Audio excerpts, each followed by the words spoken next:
Stranger Things Season 4 Volume 2 was one heck of a ride that left us all in a dire emotional state. Of course, a lot of fans are airing what they want to see in the show's final season, but more importantly than that, what they want are answers. For today's video, we'll be looking at several questions the fans want to be answered in Stranger Things Season 5, so stay tuned for more. For starters, let's begin with the obvious one. How will the Mind Flayer and Will Byers' connection fit in the final season? Will makes it clear in the Season 4 finale that he can still feel the Mind Flayer around him, and it appears that feeling has gotten stronger now that the larger gateway has opened up in the city. Will the Mind Flayer attempt to somehow use Will as a vessel as a result? Does he need to find a secret part of himself to help the group in their approaching battle? The series is full of endless possibilities. At the end of the final episode, we see Hawkins in ruins, and it looks like the particles have finally crossed over to the real world. Now the question is, have the two worlds finally merged? Vecna unites the four gates he has made after taking his fourth victim, causing the town to shake violently. Our reunited heroes shortly learn that the area around the gates is rapidly dying, and it appears like the Upside Down is penetrating our dimension, even though it initially appears to be a huge earthquake. In the end, we also discovered that Max died for a good minute before she was miraculously revived, and we think Eleven has something to do with this. However, she's left in a coma, which left us asking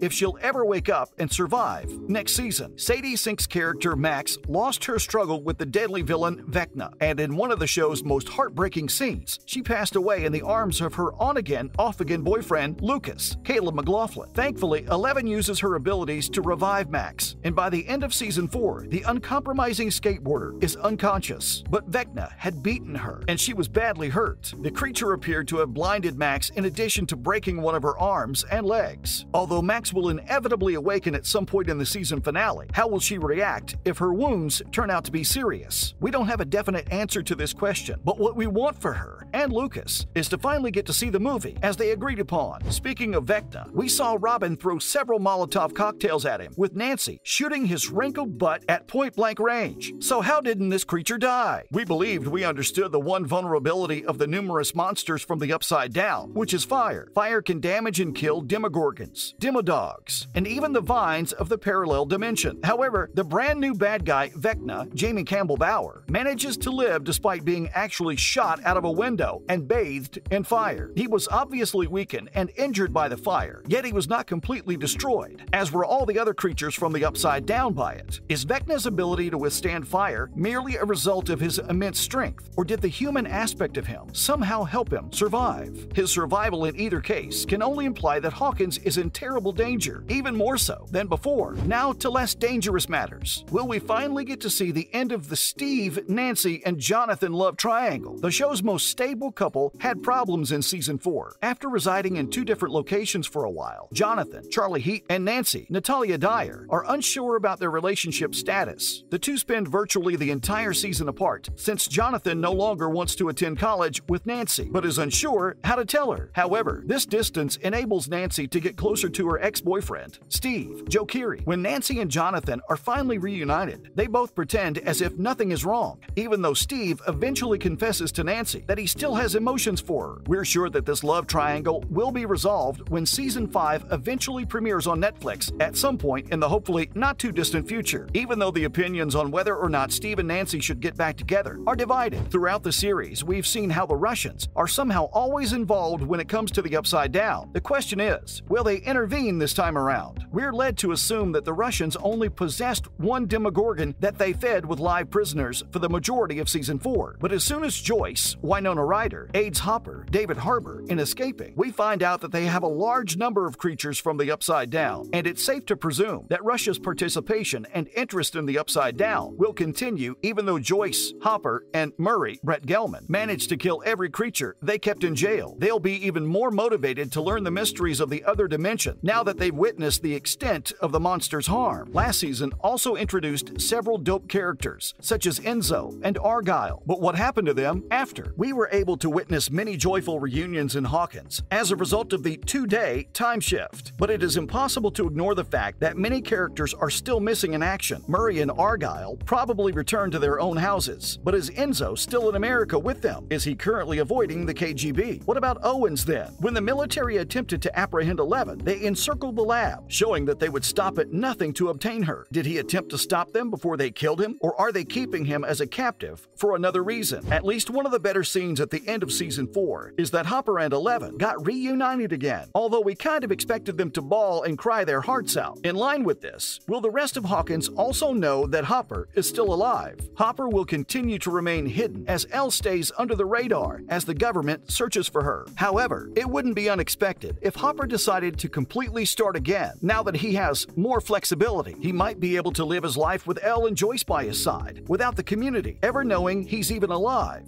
How great would that be? And before we forget, there's one important character whose whereabouts we've been wondering about for a while now. Where is Dr. Owens? Is he still alive? It's unlikely that Dr. Owens died in Season 4 of Stranger Things. Lieutenant Colonel Sullivan's soldiers captured him, but Sullivan doesn't need to kill or torture Owens because he already knows where Eleven is, and most likely where she's headed. There's no assurance that Sullivan will release him though. Therefore, Owens may be used as leverage in a fresh plan to kidnap or assassinate Eleven. And for the love of all things good, will the Duffer Brothers stop introducing lovable characters only to kill them off at the end of the season? Listen, we understand not everyone will make it out alive when the stakes are as high as they are in Stranger Things. But throughout the past 3 seasons, this identical concept has been repeated. It started with Bob, Alexei followed. Lastly was Eddie. Even if we're relieved that all the key characters have managed to live to see another day, it can be a little irritating when the same trick occurs season after season. Since we already politely asked the Duffer Brothers to not kill off our favorite characters, rest in peace, Eddie. Who will survive in Season 5? If Stranger Things has one flaw, it's that after 4 seasons, none of the primary characters have passed away. Even though Eleven and Hopper are both said to have died after different seasons, neither death has persisted for more than 1 or 2 episodes. However, many viewers anticipate that the Duffer Brothers will significantly raise the stakes in the final season, making it extremely improbable that all the people we've grown to love will survive. No one will be safe, especially because the younger actors in the cast are virtually adults. Finally, last but not least, and probably the most important question of all, will we get to see a happy ending for Stranger Things? Will our favorite characters have the happy ending they deserve after risking their lives for years to preserve their village and possibly the entire world? This will probably depend on who makes it through the season's finale and how much harm Vecna can do to the world before the gang can stop him. However, some results are simply unavoidable for us fans. First of all, fans would adore witnessing Joyce and Hopper's happily ever after. Eleven also has to find her place in the world. Please stop making fans see her suffer bullying. The most crucial thing is to avoid killing Steve Harrington. Seriously, Steve must always be protected. And with that, we're wrapping up today's episode about what fans want in Stranger Things Season 5. Do you have any theories on what will happen next? Let us know down in the comments section below. And before you go, don't forget to leave a like and subscribe to our channel with the notification bell on for more videos like these. See you next time, and thanks for watching.